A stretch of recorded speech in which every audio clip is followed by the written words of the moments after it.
Subscribe करें and bell icon को press करें।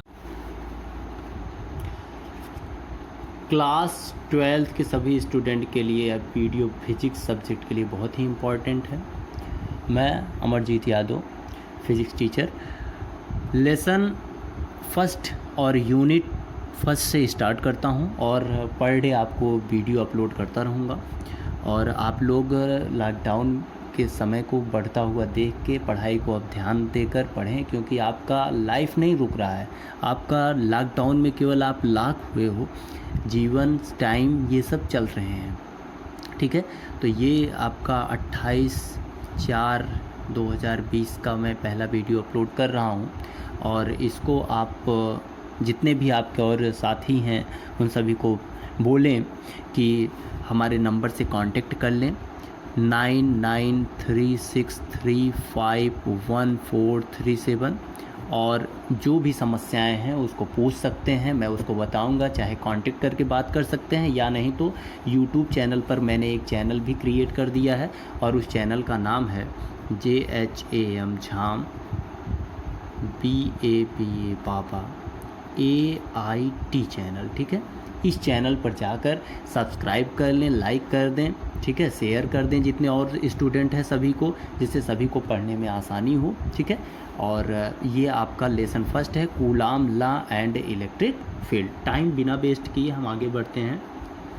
सबसे पहले कूलाम लॉ की बात करते हैं, इलेक्ट्रिक फील्ड की बात करते हैं। ठीक है, कूलाम लॉ आप लोग पढ़ चुके हैं, इलेक्ट्रिक फील्ड भी पढ़ चुके हैं, लेकिन आपके चैप्टर में ये चीज़ें हैं तो एक बार फिर से इसको तरोताज़ा करते हुए आगे बढ़ते हैं। तो यहाँ पर जो पहला हमें कूलाम लॉ को पढ़ने से पहले हमें जानना होगा कि वैद्युत आवेश क्या होता है। वैद्युत आवेश, क्योंकि कूलाम का जो नियम है यह चार्ज पर अप्लाई होता है। चार्ज मीन्स आवेश, तो उसके पहले हमें वैद्युत आवेश के बारे में अध्ययन करना होगा। वैद्युत आवेश की बात करते हैं। वैद्युत आवेश जो होता है वह क्या होता है? वैद्युत आवेश द्रव्य का मूल गुण है। द्रव्य का मूल गुण है जो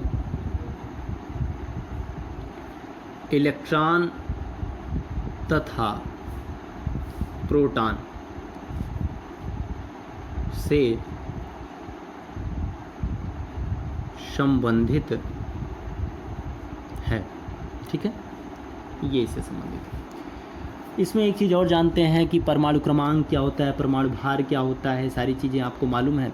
किसी भी आवेश की गति की जो कंडीशन होती है उसका कारण जो होता है वो होते हैं मुक्त इलेक्ट्रॉन। वैसे सबसे इम्पॉर्टेंट रोल जो है वो हमारा इलेक्ट्रॉन का ही होता है। ठीक है, तो मुक्त इलेक्ट्रॉन जिसमें भी पाए जाएंगे वो क्या होगा? कंडक्टिव होगा, चालन का गुण रखेगा। और इस आधार पर जो आवेश हैं वो दो प्रकार के होते हैं। एक होता है धन, दूसरा होता है ऋण। Positive charge and negative charge.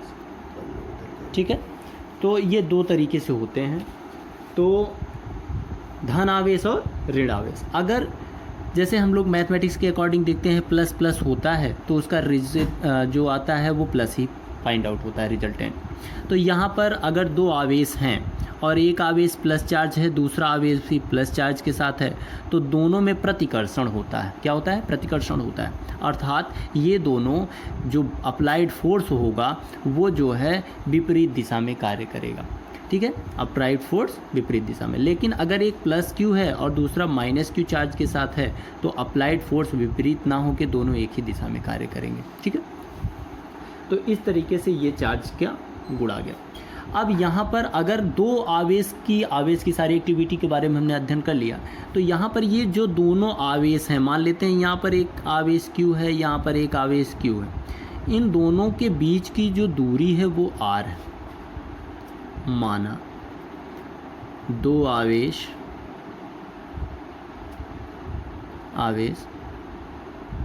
समान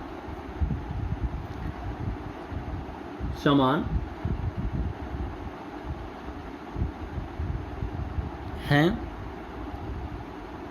तो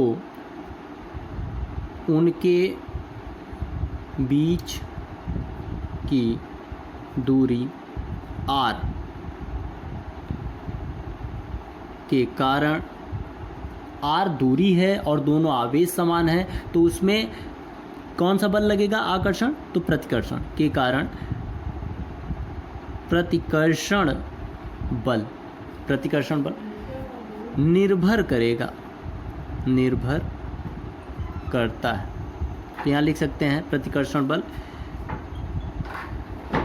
निर्भर करेगा, अर्थात अप्लाइड फोर्स जो है वो प्रोपोर्शनल किसके होगा? वो प्रोपोर्शनल होगा, अगर मैं इसको मान लेता हूँ Q1 है, ये Q2 है, तो Q1 और Q2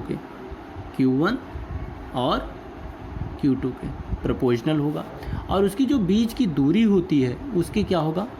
रेसिप्रोकल स्क्वायर के होगा, तो वर्ग के व्युत्क्रमानुपाती होगा। तो दोनों चीज़ों को अगर हम मिला देते हैं तो यहाँ से क्या बन जाएगा?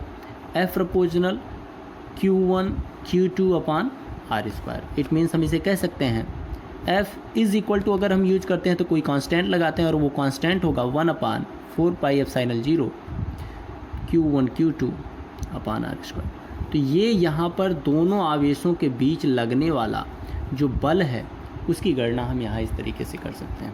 अब यहाँ बात आती है, वैसे तो अप्लाइड फोर्स जो ये मान आया ये होता है न्यूटन, ठीक है, क्या होता है? इसका जो मात्रक होता है वो न्यूटन होता है, लेकिन जिसे हम यन से डिनोट करते हैं।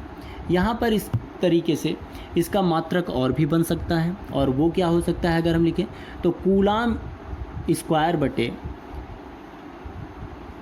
मीटर स्क्वायर, क्योंकि कूलाम 2 बार आया है तो coulomb square upon metre square के रूप में भी इसे लिख सकते हैं, ठीक है। एप्सिलॉन का भी यहाँ से मान हम निकाल सकते हैं। तो ये आपका कूलाम का जो नियम है वो हमने डिराइव कर दिया। इसी तरीके से आगे इलेक्ट्रिक फील्ड की बात करते हैं। तो इलेक्ट्रिक फील्ड क्या होता है?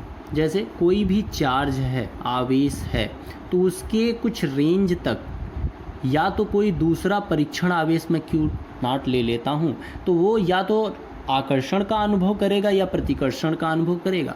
ये जिस रेंज तक इस अनुभव को व्यक्त करेगा उसी को कहते हैं इलेक्ट्रिक फील्ड या वैद्युत क्षेत्र कहते हैं, वैद्युत क्षेत्र कहते हैं। तो ये जो है वैद्युत क्षेत्र होगा, ठीक है। और इसको डिनोट किया जाता है ई से, इलेक्ट्रिक फील्ड को ई से डिनोट किया जाता है।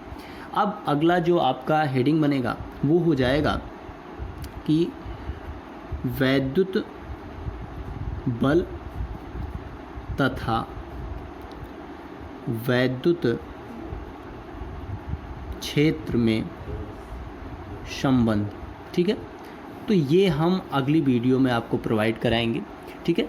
तब तक आप इसका अध्ययन कर लें, नोट्स बनाएं और अब लग जाएं, जुट जाएं एकदम पढ़ाई में मन से।